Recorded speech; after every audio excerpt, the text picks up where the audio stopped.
कृष्णा भक्ति चैनल में आपका स्वागत है। इस वीडियो को लाइक करें, चैनल को सब्सक्राइब करें और बेल आइकन दबाएं।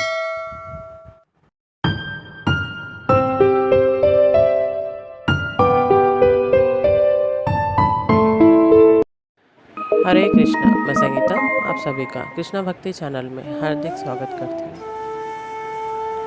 हिंदू नव संवत्सर की पहली एकादशी है कामदा एकादशी।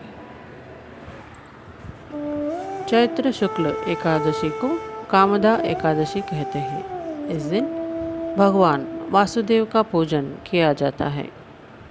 व्रत के एक दिन पूर्व यानी दशमी के दोपहर को जौ, गेहूँ और मूंग आदि का एक बार भोजन करके भगवान का स्मरण करना चाहिए। दूसरे दिन अर्थात एकादशी के दिन प्रातः स्नानादि से निवृत्त होकर व्रत का संकल्प करके भगवान की पूजा अर्चना करें। दिन भर भजन कीर्तन कर रात्रि में भगवान की मूर्ति के समीप जागरण करना चाहिए। दूसरे दिन व्रत का पारण करना चाहिए।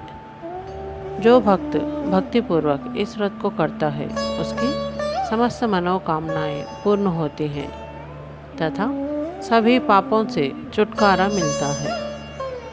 इस व्रत में नमक नहीं खाया जाता। इस वर्ष कामदा एकादशी 23 अप्रैल शुक्रवार को मनाई जाएगी। कामदा एकादशी व्रत कथा। प्राचीन काल में भोगीपुर नगर में पुंडरीक नामक राजा राज्य करते थे। उनका दरबार किन्नरों व गंधर्वों से भरा रहता था, जो गायन और वादन में निपुण और योग्य थे। वहाँ किन्नर और गंधर्वों का गायन होता रहता था। एक दिन नागराज पुंडरीक के दरबार में ललित नामक गंधर्व गा रहा था। अचानक उसे अपनी प्रियतमा की याद आ गई। उसी समय उसका ध्यान भंग हो गया। उसके स्वर लहरी व ताल बिगड़ने लगे और उसके गायन में विघ्न पड़ गया। उस समय दरबार में करकट नामक ललित का प्रतिद्वंदी भी बैठा था। उसने ललित की त्रुटि को ताड़ लिया। उसने राजा को चुगली कर दी। इस पर राजा पुंडरीक को बड़ा क्रोध आया। उन्होंने उसी अवस्था में उसे राक्षस होने का शाप दे दिया।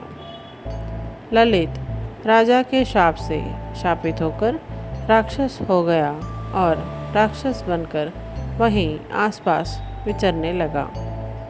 यह देखकर उसकी पत्नी ललिता बड़ी दुखी हुई।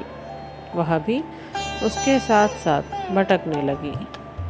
अपने पति को इस हालत में देखकर वह बड़ी दुखी होती।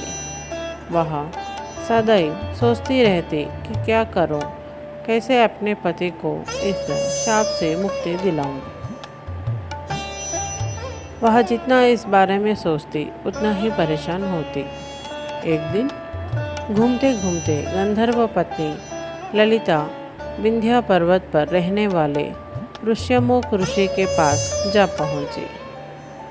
उसने अपने शापित पति के उद्धार के बारे में उनसे उपाय पूछा। तब ऋषि ने उसे कामदा एकादशी का व्रत करने को कहा। साथ ही व्रत की संपूर्ण विधि बताई। उनका आशीर्वाद लेकर गंधर्व पत्नी अपने स्थान पर लौट आई और उसने श्रद्धापूर्वक कामदा एकादशी का व्रत किया। व्रत के प्रभाव से उसका पति शाप मुक्त हो गया और उसने पुनः गंधर्व स्वरूप को प्राप्त किया। कामदा एकादशी व्रत कथा समाप्तम। जय बोलो श्री कृष्ण भगवान की जय। जय बोलो बाके बिहारी की जय।